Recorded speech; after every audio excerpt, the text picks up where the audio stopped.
Motorola ने भाई कमाल कर दिया, उन्होंने अचानक में भयानक करके अपना एक नया स्मार्टफोन लॉन्च कर दिया, मतलब बड़ी जल्दी हो गया उनका सेकंड लॉन्च। ये है मोटोरोला एज 60 स्टाइलस।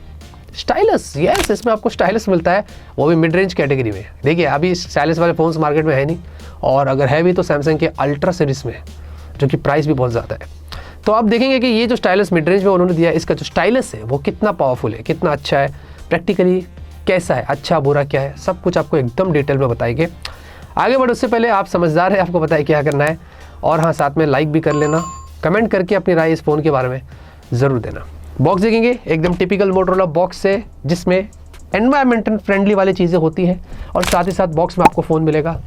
फ़ोन नहीं मिलेगा तो बॉक्स का क्या करेंगे, अचार डालेंगे और साथ में डेफिनेटली हमने देखा तो बैक केस नहीं था, लेकिन आपको type C to type C cable मिलता है, और उसके साथ साथ 68 वॉट का अडेप्टर भी मिल जाता है।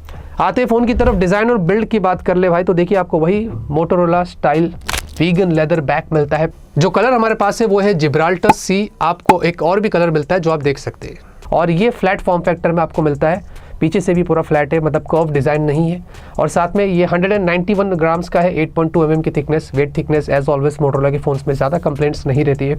डुअल स्पीकर्स है, स्पेशल ऑडियो का सपोर्ट है, डुअल माइक आपको मिलता है। अच्छी बात ये कि इसमें आपको 3.5 mm जैक मिल रहा है। ओह माय गॉड, मतलब मेरे को नॉस्टैल्जिया फील आ रहा है, आंसू आंसू आंसू निकल रहे हैं मेरे। और साथ ही साथ under display fingerprint scanner optical है, काम करता है अच्छे से। हाइब्रिड स्लॉट आपको यहाँ पर मिलता है, यानी कि 2 सिम एक माइक्रो SD कार्ड आप लगा सकते हैं, और ब्रांड ने ये भी बताया कि आपको इसमें ई सिम का भी सपोर्ट मिलता है, तो वो एक एडवांटेज आपको मिल जाता है। मिलिट्री ग्रेड सर्टिफिकेशन है, IP68 है, तो ये सब कुछ तोड़ मोड़ वाली चीज़ें लगी हुई है, और हाँ USB पोर्ट USB 2 वाला आपको मिल जाता है। लेकिन यहाँ पर साइड में नीचे की तरफ अगर आप प्रेस करके ऐसे करते हैं तो भाई देखिए मैजिक, ये है स्टाइलस जो फोन के अंदर इन बिल्ट है, जैसे कि हमें सैमसंग के अल्ट्रा सीरीज में देखने को मिलता है। अब देखिए बात ये है कि फिलहाल के लिए मार्केट में कोई S Pen वाले फोन्स हैं नहीं, तो जिसके साथ हम कंपेयर करें, एक ही बचा है सैमसंग S25 अल्ट्रा जो लेटेस्ट है, जिसके साथ हम लोग कंपेयर कर सकते हैं। सेंस बनता नहीं है क्योंकि ये मिड रेंज में वो अपर कैटेगरी का फ़ोन है, फिर भी हमने सोचा देखते कि ये उसके कितना क्लोज पहुँचता है। पहली चीज़ तो ये दोस्तों, ये कैपेसिटिव वाली S Pen है। सैमसंग S Pen जो है वो आपको इलेक्ट्रोमैग्नेटिक मिलती है, तो इलेक्ट्रोमैग्नेटिक कैपेसिटिव में बहुत फ़र्क है। मतलब जैसे कि अगर आप सैमसंग S Pen फ़ोन के नज़दीक लेके जाते हैं तो एक छोटा सा डॉट आता है जो होवर करता है, तो ये एक आपको बहुत क्लोज डिफरेंस देखने को मिलता है। लेकिन ये आपको एल्यूमिनियम बिल्ड के साथ मिलता है, और सैमसंग का जो S Pen है वो पॉलीकार्बोनेट है, तो बिल्ड क्वालिटी यहाँ पर काफ़ी रिफ्रेश्ड है और प्रीमियम आपको मिलती है। इसका वेट 5 ग्राम्स का, डेफिनेटली ये एल्यूमिनियम के साथ इसका वेट 5 ग्राम्स है, और सैमसंग S Pen आपको 3 ग्राम्स का मिलता है। पर हाथ में होल्ड करने पर वैसे ज़्यादा जनरली डिफरेंस होता नहीं है, और ये भी आपको एंटी स्लिपरी मैट फिनिश के साथ मिलता है। सैमसंग वाला भी कुछ वैसी है, मतलब ग्रिप इसका अच्छा है, लिखने पर भी आपको इसमें ज़्यादा कोई डिफरेंस देखने को नहीं मिलेगा। लेकिन इसकी जो लेटेंसी है वो सिर्फ 5 मिली सेकेंड्स की, सेम सैमसंग S25 अल्ट्रा के S Pen जितनी। हमने सोचा एक बार ट्राई करते हैं। हमने एक same sentence subscribe to technologies ये जो है वो लिखा दोनों फ़ोन के अंदर, और देखना चाहते थे कि कितना बेटर ये लिख सकता है उसके मुकाबले। सैमसंग S25 अल्ट्रा में हमने ट्राई किया, उसमें पाम रिजेक्शन है, उसके ऊपर हमने लिखा 11 सेकेंड्स लगे।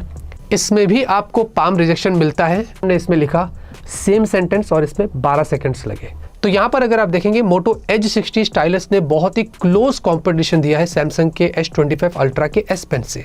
इसकी बिल्ड क्वालिटी से लेकर, इसमें लिखने से लेकर, इसकी लेटेंसी से लेकर ये काफ़ी क्लोज है। लेकिन S Pen वहीं पर रुकता नहीं है, S Pen की बहुत सारे फायदे हैं। देखिए दोस्तों, आपको सबसे पहली तो चीज़ इसमें मोटो नोट मिलता है, और मोटो नोट से आप बहुत सारे टास्क इनिशिएट कर सकते हैं। पहली चीज़ तो ये है कि भाई हैंड राइटिंग कैलकुलेटर, ये मेरा सबसे फेवरेट है।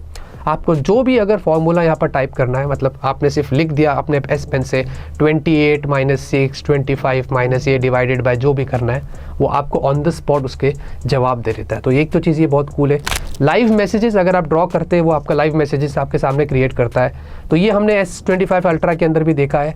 वो सारी चीज़ें यहाँ पर उन्होंने कोशिश करी है मिमिक करने की, जो अच्छे से काम करता है। स्केच टू इमेज हाथ से बनाने से बेटर है अगर आप S Pen का इस्तेमाल करते हैं, तो वो ज़्यादा प्रिसाइसली बनाता है, तो ये बहुत अच्छे से काम भी करता है। तो अगर आप जो भी यहाँ पर ड्रॉ करते हैं वो उसको इमेज में कन्वर्ट करता है। और साथ ही साथ राइटिंग ऑन स्क्रीनशॉट्स, मतलब अगर आप स्क्रीनशॉट्स लेते हैं उसके ऊपर आपको कुछ लिखकर किसी को फॉरवर्ड करना है, ये बहुत इंपॉर्टेंट चीज़ है, कोई पर्टिकुलर चीज़ को हाईलाइट करना है, वो भी आप कर सकते हैं। और उसी में आपको फ्री फॉर्म एक फीचर मिलता है। बेसिकली आपको स्क्रीनशॉट लेने के बाद कोई पार्ट को अगर जूम करके सिर्फ उतने ही पार्ट को स्क्रीनशॉट बनाकर भेजना है, वो भी आप बड़े अच्छे से कर सकते हैं, जो आप यहाँ पर देख सकते हैं। और साथ में आपको OCR सपोर्ट दिया गया है मोटो नोट के अंदर। ये बेसिकली कैसे काम करता है, कोई भी आपके पास PDF फाइल है, कोई भी डॉक्यूमेंट्स है, या अगर आपने कोई भी फोटो लिया है अपने किसी भी चीज़ों की जो लिखा हुआ है, ये क्या करता है, सीधा उसको आपके नोट के अंदर एक्सट्रैक्ट कर देता है। फिर आप उनके टेक्स्ट को कॉपी पेस्ट करके कहीं भी यूज़ कर सकते हैं, या अगर आपको उनको एडिट करना है वो भी कर सकते हैं। और हाँ, अगर आप बहुत जल्दी में है, आपको कोई डॉक्यूमेंट साइन करना है तो हाथों से साइन करने में इशू होता है, वो सारे काम आप यहाँ पर कर सकते हैं।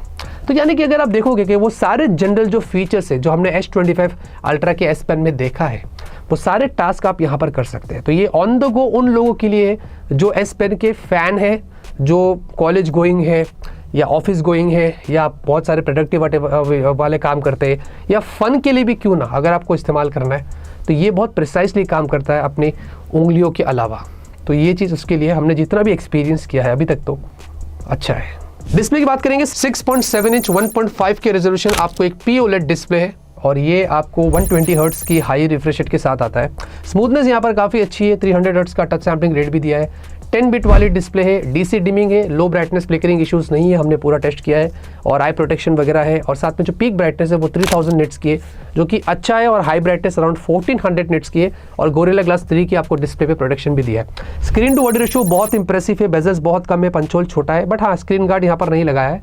और हाँ, साथ ही साथ ये फ्लैट डिस्प्ले, तो अब चीज़ अच्छी है, बहुत सारे लोगों को शायद कर्व डिस्प्ले पसंद नहीं होता है, बट यहाँ पर फ्लैट है, तो ये एक्सपीरियंस आपका जिनको चाहिए उनके लिए बढ़िया है। परफॉर्मेंस की बात करते हैं, इसमें है Qualcomm Snapdragon 7S Gen 2। जी हाँ, थोड़ी पुरानी चिपसेट यहाँ पर लगा दिए, और 4nm पर आपको मिलता है। ये चिपसेट ट्राइड एंड टेस्टेड है, इतना मैं ज़रूर कंक्लूड करूँगा। अच्छी चिपसेट है, पुरानी है लेकिन अच्छी है। एंड्रॉइड स्कोर अराउंड 6 से 6.5 लाख के बीच में है, और CPU थ्रॉटल हमने किया 72%, तो थ्रॉटलिंग ज़्यादा नहीं है। LPDDR4X UFS 2.2। जनरली ये phone app open close multitasking ये स्मूथ चलता है, उसमें कोई प्रॉब्लम नहीं है। BGMI मैक्स 60 FPS है, होपफुली आगे चल के 90 FPS आ सकता है। कॉल ऑफ ड्यूटी वगैरह खेलना है, आप सारे गेम्स खेल सकते हैं, तो उसमें कोई प्रॉब्लम नहीं। मतलब ये डे टू डे लाइफ के टास्क हैंडल कर सकता है, गेम्स खेल सकता है, तो कंप्लीटली एक बैलेंस चिपसेट है, बैलेंस परफॉर्मेंस आपको देगी, वो मैं यहाँ पर कहूँगा। सॉफ्टवेयर के लिए Hello UI Android 15 के साथ है, और आपको 2 साल की अपडेट्स, 3 साल के सिक्योरिटी पैचेस, तो मेरे हिसाब से 3 साल होते तो ज़्यादा अच्छा होता। और प्लस आपको इसमें कुछ ब्लोटवेयर्स जैसे कि फेसबुक, लिंक्डइन अक्सर रहते नहीं मोटरोला के फ़ोन्स में, बट ये 2 चीज़ें आप डिलीट कर सकते हैं। वैसे उसके अलावा कोई एड्स नहीं, कोई ब्लोटवेयर्स नहीं, लेकिन ग्लांस आपको मिलता है लॉक स्क्रीन के ऊपर। अच्छा, ग्लांस इस बार थोड़ा डिफरेंट है। ग्लांस में उन्होंने AI का सपोर्ट लिया है, जहाँ पर आप अपने खुद के फेस को मतलब उसमें ऐड कर सकते हैं फोटो क्लिक करके, और वहाँ पर ग्लांस के ऊपर जितने भी जो फोटोज़ आते हैं, जितने जो मॉडल्स होते हैं, वो आपके फेस से रिप्लेस हो जाते हैं। और अगर आप देखेंगे आपको बहुत सारे कैटेगरीज मिलती है, तो आप देख सकते हैं कि जो कपड़ा वो पहना हुआ है, अगर वो कपड़े मैं पहनता तो कैसे लगता। तो एक चीज़ यहाँ पर आप वो कर सकते हैं। फिर आप उसमें से अगर आपको बाय करना है, वहाँ से बाय ऑप्शन भी मिलता है। तो मतलब शॉपिंग से रिलेटेड अगर आपको कोई भी कपड़े वपड़े लेना है, तो आप अपना फेस उसके ऊपर लगा के ग्लांस पे देख सकते हैं, और वो अपने हिसाब से यूज़ कर सकते हैं। अब जनरली ग्लांस को तो मैं हर वीडियो में रेकमेंड करता हूँ कि टर्न ऑफ कर दीजिए, इसमें भी अगर आपको टर्न ऑफ करना है तो कर सकते हैं, कोई ज़बरदस्ती नहीं है। बाकी मोटोरोला के जो AI फीचर्स है वो सारे के सारे जो Edge 60 फ्यूजन में थे वो यहाँ पर है, तो उसमें आपको कोई प्रॉब्लम नहीं है। सारे AI फीचर्स आप इसमें अच्छे से इस्तेमाल कर सकते हैं। कैमरे की बात करेंगे, 50 megapixel Soni LYT 700C OIS camera है, 13 मेगापिक्सल का अल्ट्रा वाइड आपको दिया गया है, इसमें मैक्रो भी है, और 4K वीडियो आप 30 FPS पे मैक्स शूट कर सकते हैं, और 32 मेगापिक्सल की सेल्फी यहाँ पर भी 4K 30 FPS। ये कैमरा सेटअप सेम है जो मोटोरोला के Edge 60 फ्यूजन में हमने देखा था, मतलब वो जो नया फ़ोन आया है वैसे ही कैमरा आपको यहाँ पर मिलता है। और यहाँ पर आपको पोर्ट्रेट में 24mm, 35mm, 50mm 3 different modes यहाँ पर मिलते हैं। फोटो के अंदर मैक्स 10 टाइम्स जूम कर सकते हैं, वीडियो में 6 टाइम्स। स्लो मोशन की बात करें तो फुल HD 120 FPS और HD 240 FPS जो आप देख सकते हैं, जो कि अच्छी क्वालिटी है। अच्छा, पिक्चर क्वालिटी अच्छी है क्योंकि Edge 60 फ्यूजन भी मुझे अच्छा लगा था कैमरे के मामले में।